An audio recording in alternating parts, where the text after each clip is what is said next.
by Brothers Grimm, The Elves. First story.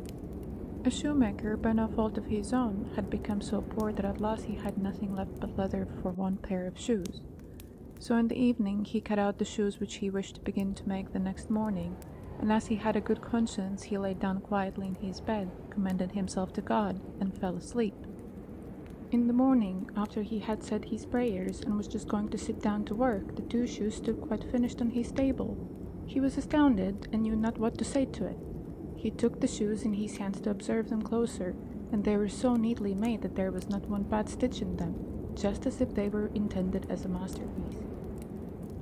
Soon after, a buyer came in, and as the shoes pleased him so well, he paid more for them than was customary, and with the money, the shoemaker was able to purchase leather for 2 pairs of shoes.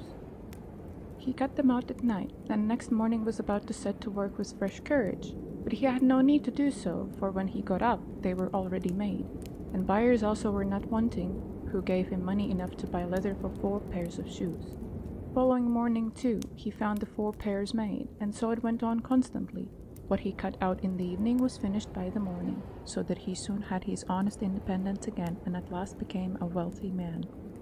Now it befell that one evening, not long before Christmas, when the man had been cutting out, he said to his wife before going to bed, "What think you if we were to stay up tonight to see who it is that lends us this helping hand?"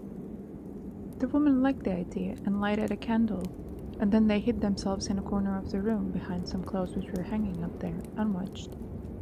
When it was midnight, 2 pretty little naked men came, sat down by the shoemaker's table, took all the work which was cut out before them and began to stitch, and sew, and hammer so skillfully and so quickly with their little fingers that the shoemaker could not turn away his eyes for astonishment. They did not stop until all was done, and stood finished on the table, and they ran quickly away. Next morning the woman said, "The little men have made us rich, and we really must show that we are grateful for it. They run about so, and have nothing on, and must be cold. I'll tell thee what I'll do. I'll make them little shirts, and coats, and vests, and trousers, and knit both of them a pair of stockings. And do thou too make them 2 little pairs of shoes." The man said, "I shall be very glad to do it." And one night, when everything was ready, they laid their presents all together on the table instead of the cut-out work, and then concealed themselves to see how the little men would behave. At midnight they came bounding in, and wanted to get to work at once, but as they did not find any leather cut out, but only pretty little articles of clothing, they were at first astonished, and then they showed intense delight. They dressed themselves with the greatest rapidity, putting the pretty clothes on and singing, "Now we are boys so fine to see, why should we longer cobblers be?" Then they danced and skipped and leapt over chairs and benches. At last they danced out of doors. From that time forth they came no more, but as long as the shoemaker lived all went well with him, and all his undertakings prospered. Second story. There was once a poor servant girl, who was industrious and cleanly, and swept the house every day, and emptied her sweepings on the great heap in front of the door. One morning, when she was just going back to her work, she found a letter on this heap, and as she could not read, she put her broom in the corner, and took the letter to her master and mistress, and behold, it was an invitation from the Elves, who asked the girl to hold the child for them at its christening. The girl did not know what to do, but at length, after much persuasion, and as they told her that it was not right to refuse an invitation of this kind, she consented.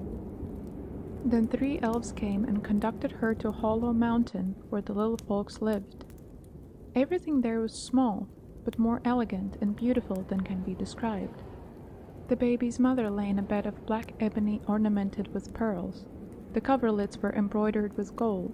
The cradle was of ivory, the bath of gold. The girl stood as godmother, and then wanted to go home again, but the little elves urgently entreated her to stay 3 days with them. So she stayed, and passed the time in pleasure and gaiety, and the little folks did all they could to make her happy. At last she set out on her way home. Then first they filled her pockets quite full of money, and after that they let her out of the mountain again. When she got home, she wanted to begin her work, and took the broom, which was still standing in the corner, in her hand and began to sweep.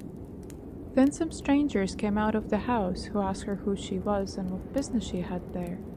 And she had not, as she thought, been 3 days with the little man in the mountains, but 7 years, and in the meantime her former masters had died. Third story. A certain mother's child had been taken away out of its cradle by the elves, and a changeling with a large head and staring eyes which would do nothing but eat and drink laid in its place. In her trouble she went to her neighbor and asked her advice. The neighbor said that she was to carry the changeling into the kitchen, set it down on the hearth, light a fire, and boil some water in 2 eggshells, which would make the changeling laugh. And if he laughed, all would be over with him. The woman did everything that her neighbor bade her. When she put the eggshells with water on the fire, the imp said, "I am as old now as the Wester Forest, but never yet have I seen anyone boil anything in an eggshell." And he began to laugh at it. Whilst he was laughing, suddenly came a host of little elves, who brought the right child, set it down on the hearth, and took the changeling away with them. End of story 39.